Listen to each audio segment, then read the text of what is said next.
নিয়োগ দুর্নীতিতে চাকরি প্রার্থীদের তালিকা তৈরি করেছিল জীবন কৃষ্ণ সাহা। এসএসসি কাণ্ড নিয়ে এমনই মন্তব্য করে তীব্র কটাক্ষ করলেন অধীর চৌধুরী। বৃহস্পতিবার সাংবাদিক বৈঠকে অধীর চৌধুরী বলেন, অযোগ্য প্রার্থীদের সব তালিকা রয়েছে, অবিলম্বে অযোগ্যদের সেটা প্রকাশ করা হোক, যারা দুর্নীতিতে জড়িত তাদের জেলে ভরা হোক, কিন্তু বাংলার মুখ্যমন্ত্রী তাদের বাঁচানোর জন্য তথ্য প্রকাশ করছেন না। মানসিক স্বাস্থ্যের জন্য সবার আগে যে নামটি মনে ভেসে ওঠে, সুস্থ মনের ঠিকানা মনোবীক্ষণ। যোগাযোগ নাম্বার 7477799513। এটা যদি হয় মানে ভারতবর্ষের বিচারকদের প্রতি আমার কোটি কোটি সালাম থাকবে। এটা হওয়া জরুরি। 1 সেকেন্ডে পারে সব কটাকে জেলে ভরো, এসএসসিকে জেলে ভরো। 1 খুনি পারে ওরা, পারে মানে 1 খুনি পারে ওরা, সব ওদের কাছে আছে। খালি বাঁদরামি করছে, মানে বাঁদরামি। আর যুবকদের ভবিষ্যতে ছিনিমিনি খেলছে। সব তালিকা আছে। এই যে দেখছেন না জীবন কৃষ্ণ, এই তালিকা তৈরির নেতা। সরকারের কাছে সব তথ্য আছে। বাংলার মুখ্যমন্ত্রী চোরদেরকে বাঁচানোর জন্য তথ্য প্রকাশ করছে না।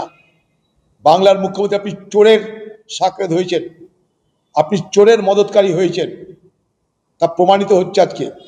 অযোগ্যদের তালিকা প্রকাশ করা জরুরি জরুরি জরুরি বলে আমি দাবি করছি। তাহলে যোগ্য অযোগ্যের ফারাক এসে যাবে, যোগ্যদের চাকরি দেওয়া জরুরি বলে আমি মনে করছি। যদি অযোগ্য তালিকা প্রকাশ হয়, বাদ বাকি যোগ্য, ন্যাচারাল, এটা একটা ফেনোমেনা। এটা খুব সহজে প্রমাণ করা যায়। অ্যাজ এ করোলারি অফ, মানে সুপ্রিম কোর্টের জাজমেন্ট যদি এটা হয় যে অযোগ্যদের নাম প্রকাশ করো, তাহলে বাকিরা নিশ্চয়ই যোগ্য। তাহলে যোগ্য যোগ্যের তালিকা প্রকাশ হলে যোগ্যরা চাকরি পাবে। যারা মেহনত করেছে, পড়াশোনা করেছে, তাদের চাকরি পাওয়া দরকার। অযোগ্য যারা, তাদেরকে দিদি আপনার ভালো লাগলে আপনি কোথাও কাজের সুযোগ করে দিন, সেটা আপনার ব্যাপার।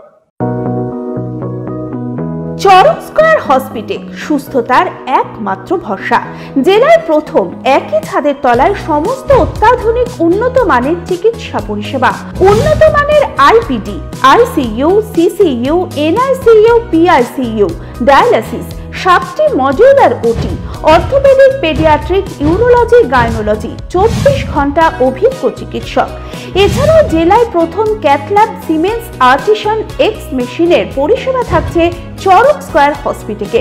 24 ঘন্টা private blood bank, MRI, CT scan, digital X-ray, ক্যাথল্যাবের পরিষেবা। ওপিডিতে বসছেন বিশিষ্ট চিকিৎসকেরা। রয়েছে স্বাস্থ্যসাথী কার্ডে চিকিৎসার সুব্যবস্থা। চরক স্কয়ার হসপিটাল, 79 পঞ্চানন তলা, চালতিয়া, বহরমপুর, মুর্শিদাবাদ।